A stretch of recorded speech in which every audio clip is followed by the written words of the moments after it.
I started doing this every day. Get to the habit of it. Birthday coming is on Sunday.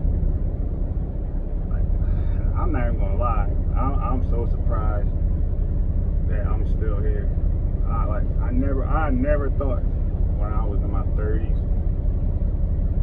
I would get this far. I thought I'd probably been dead, within the next, 2 or 3 years.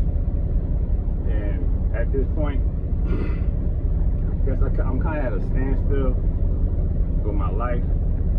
I guess I got to start making choices, for my future. Because even when I was a teenager, I never thought I would get this far where I am now. Because I did not live my dad.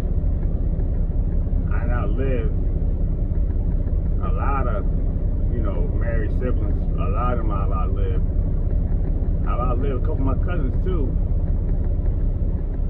And like, as far as like health wise go, like I'm probably in the best shape out of all my, cousins, on Mary's side. Like, 'cause I see some of them from time to time, here and there, I hear about them, and they all sick and sickly and this, that, and the third.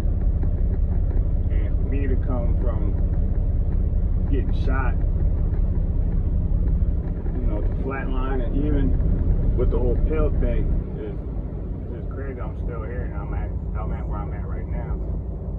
So with that being said, I guess I gotta start deciding. Not guess, I have to start deciding my next chapter. Where I want to be in the next 20 years.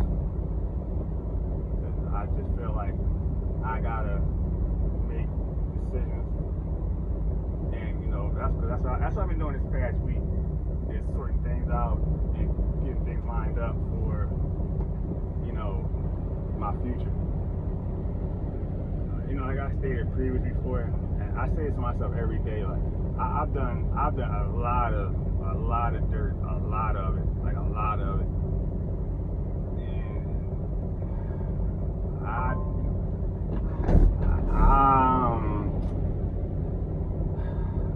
I regret it, but I don't.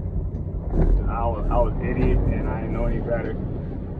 But there's one thing I've done that I regret. I regret this decision wholeheartedly. Like and it's weighing so heavy on me right now that I should have made a different choice. Because that decision I made was a very bad decision, very bad. Like it changed a lot. It changed a lot about me making that decision. And I wasn't thinking,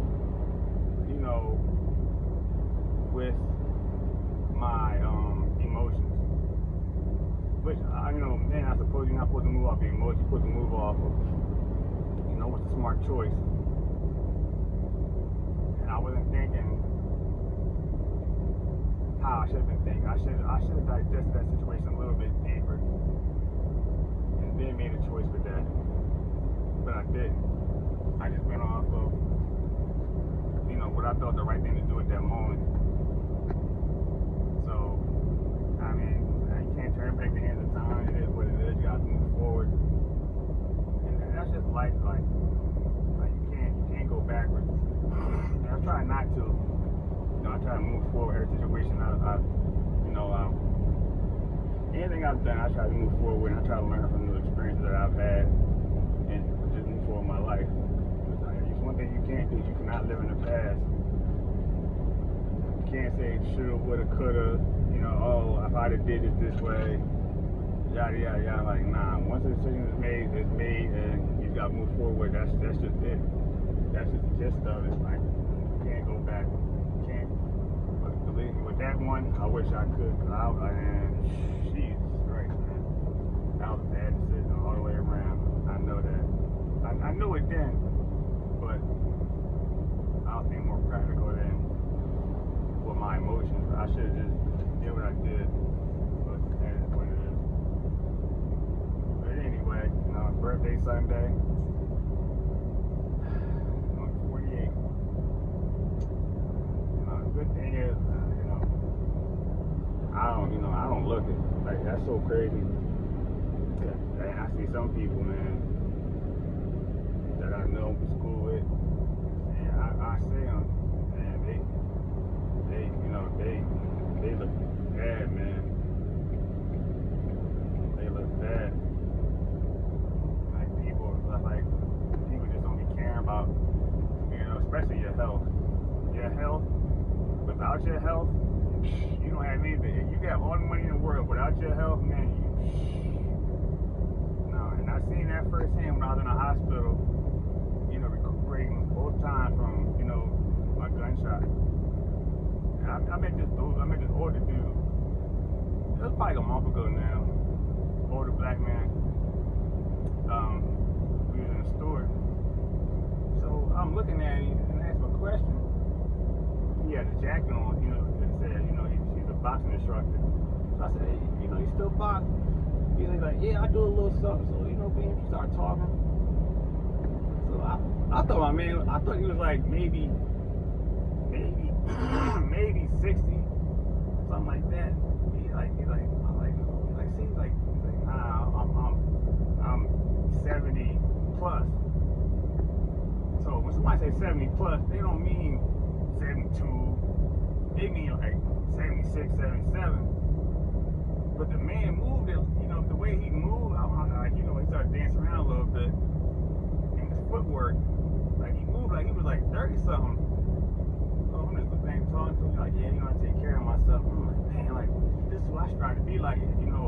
If I reach his age, man, I want to be able to move like him, because, I've seen so many older people, and they be like just broke down, walkers, canes, and can't barely move, or you see them getting out of bed, and like, I don't want to be nothing like that, because when I was in a hospital, just having somebody waiting on you hand and foot, it's because it's because their job. I don't ever want to be like that ever again. Like, I don't know if I told that story about when I was in the hospital and I had a orderly, whoever he was, give me a bath, and I was just so embarrassed by that. Like, I had to have another man, washing me up, and he's sticking his hand between, my crotch and everything. And he's professional about it, but I was just so ashamed. I'm like, this is so embarrassing. I got another man, washing me up, something I've been doing my whole life. And I see older people that's like that, like, they gotta get their diaper changed, and like, nah. If I can prevent this, I'm gonna do everything in my power to prevent it, because I don't want to be like that at all. Because that's just, that's just a sad way to be, where you gotta have somebody, take care of you. And another thing is, like, they treat them older people so terrible in those homes. They treat them so terrible, like, just leave them sitting in their feces, and they just treat people so terrible. Then another thing is, when they put you in there, people forget about you. It's like you dead. Like, nobody comes. Like, the only time everybody comes to see you is if you have something that they want, money, something of value to them. They don't come to visit you because they care. They coming because you have something they probably want. Like, I know what that feel like. I seen it without my own experiences. How people only come around you when they want something from you. But I can just imagine how it is to be an older adult, where you can't get up and move around how you want to. And then on top of that, you cooped up in this place, and nobody cares. Like, them people, they're just there just to do their job. So that's gotta be a horrible feeling when, especially when you got kids and your kids don't come see you. Man, nobody comes see you except for maybe holidays or something like that. So you just sitting in there just wasting away. Well, probably one time in your life, you were probably a very active person, vital for the engine and everything. And now, not saying somebody gets sick and then it's that, but if you just let yourself just waste away, and you didn't do anything to prevent it, you just didn't care, I kind of don't feel bad for you, because you should have been more proactive health versus, you know, just not caring and letting yourself just fall apart. You do not want to lose your health. You don't. You do not. That is a horrible feeling. Horrible. When you helpless and you can't, you got, you know, everybody to take care of you.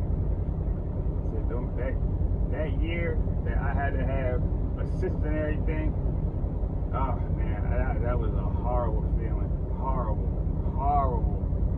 I gotta have people, you know, cook for me, you know, everything. I couldn't do anything for myself. Anything. I had a catheter, like that was so horrible for me to have to go through that situation. It's horrible, like, and I don't wish that on anybody. Just to be in those shoes of having to depend on somebody else to take care of you every step of the way. Like, but I'm gonna end this one kind of short.